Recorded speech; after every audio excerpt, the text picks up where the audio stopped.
Kreu i Partisë Demokratike Sali Berisha e ka cilësuar diellën ministren virtuale të prezantuar nga qeveria si një bllop botëror. Duke ju referuar një studimi të ekspertit Patrick Kirk, Berisha pohoi se ky projekt nuk ka asnjë lidhje me inteligjencën artificiale, por është thjesht një mjet propagande për të manipuluar opinionin ndërkombëtar dhe për të maskuar korrupsionin.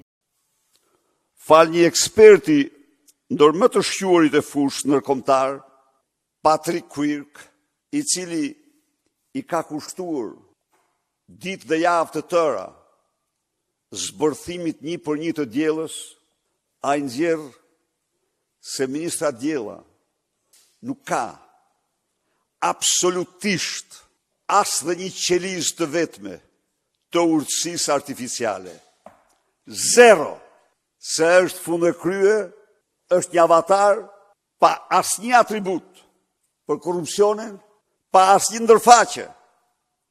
Nxjerr në pa të gjithë shëmtin e mashtrimit Rama-Begaj, Begaj-Rama, të cilët përdhosën kushtetutën, përdhosën moralin e shtetit shqiptar, mashtruan shqiptar dhe botën, duke emëruar një ministre, një bot pa asnjë funksion për korrupsionin.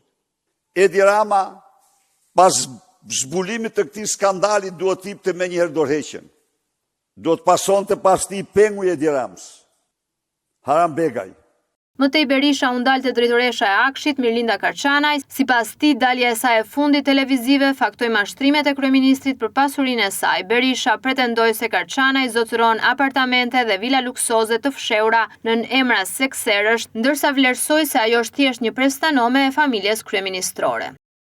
Kryemafjozja e Akshit, Mirlinda Karçanaj, me pacipsin më të madhe, apo Lubia Bis, u paraqit mbrëm në studio televizive për të faktuar shqiptarve mashtrimet publike të paturpshme që bëri Edi Rama për të gjorën Mirlinda, për të mbrojtur de facto lindjen e Surrelit.